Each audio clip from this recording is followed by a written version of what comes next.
유언을 듣게 해라는 말씀. 그 안정복이 그것을 빚고 와서 관상에 대해서 일침을 가한 거예요. 관상이라는 것은 바깥의 모양을 보고 그 사람의 운명이나 미래를 이야기하는 것 아닙니까?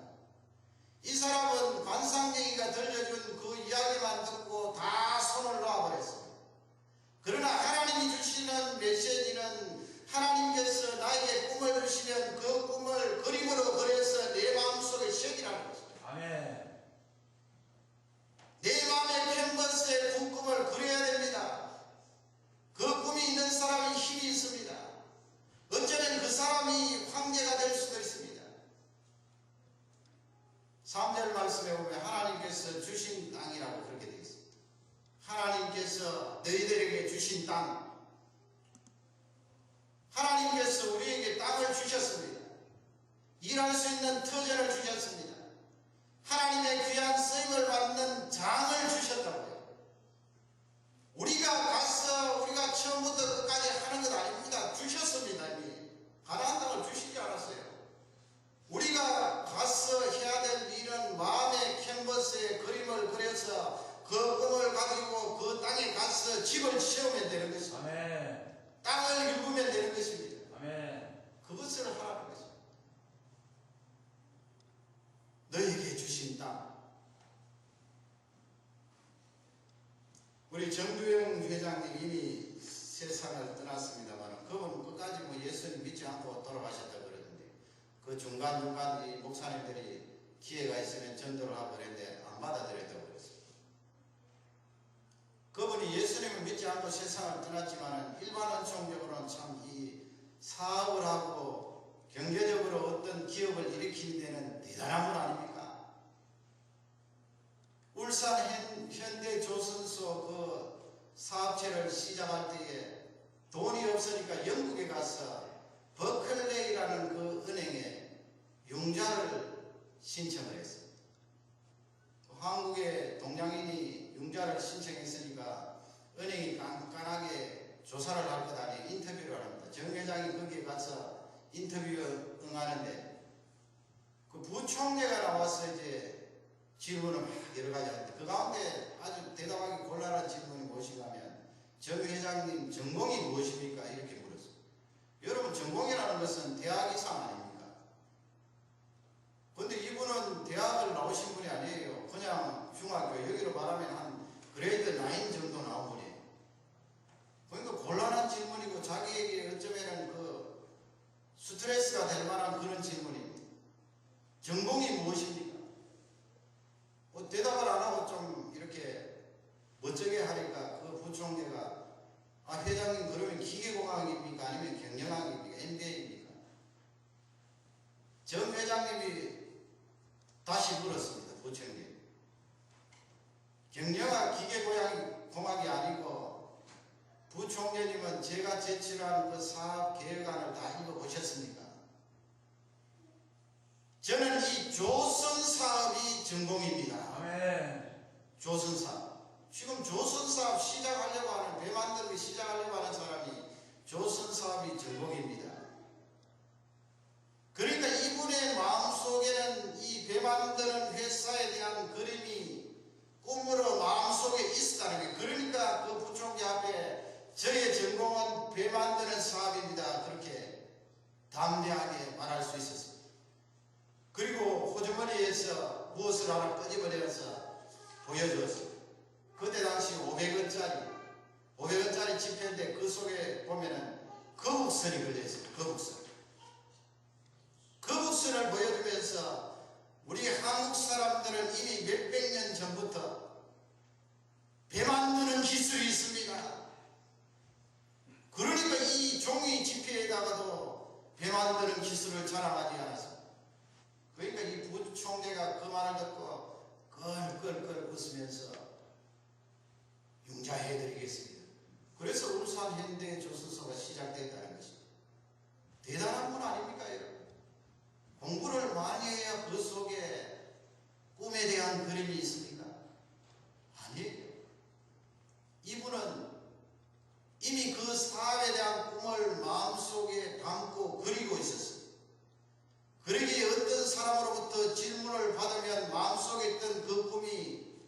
나가는 거예요. 그림이니까 나가는 거예요. 꿈을 내 마음속에 담아서 그림으로 그리시기를 주님의 이름으로 축원합니다. 아멘.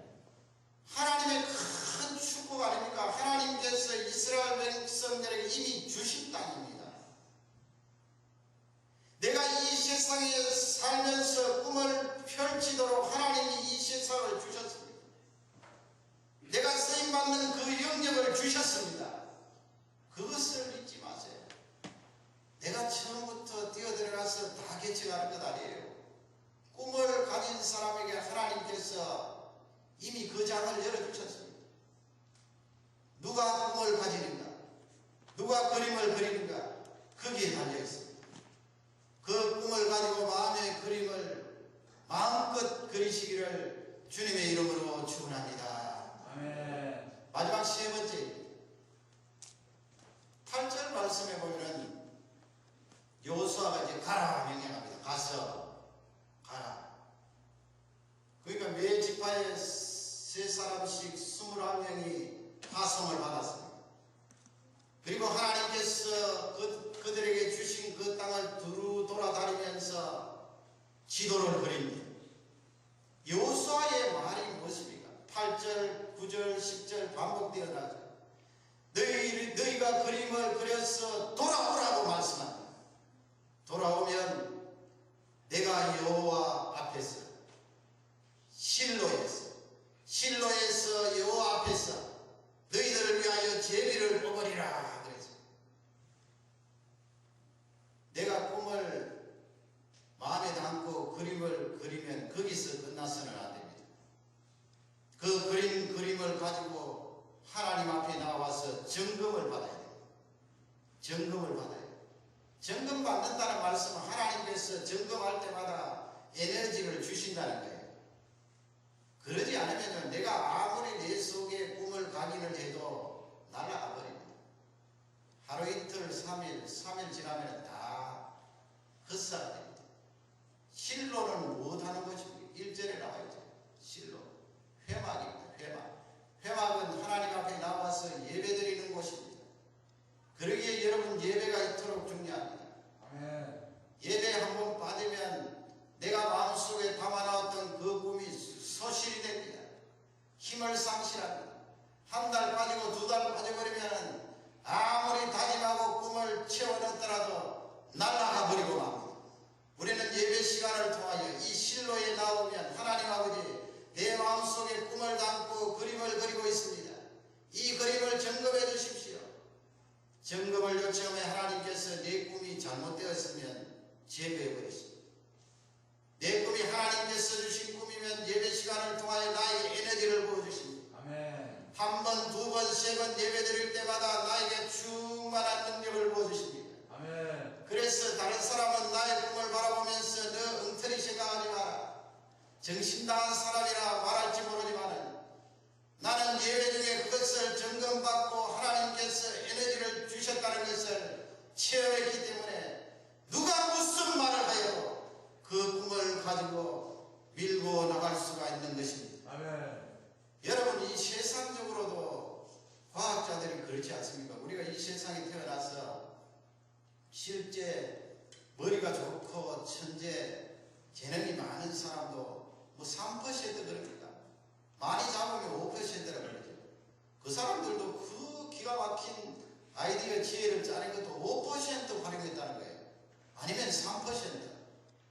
그런데 하나님께서 우리를 하나님 자녀 삼으시고 이미 주신 땅에 나아가라고 말씀하신 꿈이 없습니다. 꿈이 없으면 그 땅을 어떻게 받는 것입니까? 하나님께서 나에게 허락하실 때는 5%가 문제가 아니고요. 하나님이 가지고 계신 그 무한한 능력과 놀라운 권세로 우리에게 꿈을 이룰 수 있도록 은혜를 부어주시는 것입니다. 아멘. 우리 젊은이들 이런 말씀을 들으면 용기가 솟아야 돼요. 용기가 솟아야 돼요. 내 속에 있는 이 꿈을 가지고 하나님 아버지요, 이 젊은 인생을 하나님 앞에 쓰임받기를 원합니다. 반속에 들어가서 죽어 있는 사람을 바라보면서 인생은 허무하구나,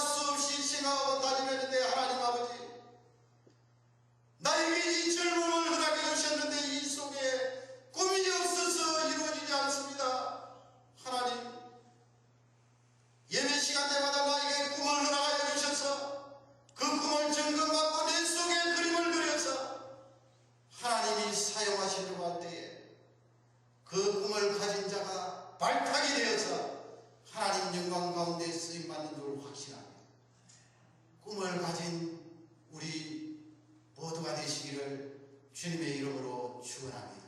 아멘. 그것을 마음에 그리십시오. 아멘. 그리고 하나님 앞에 나와서 에너지를 공급받으시기를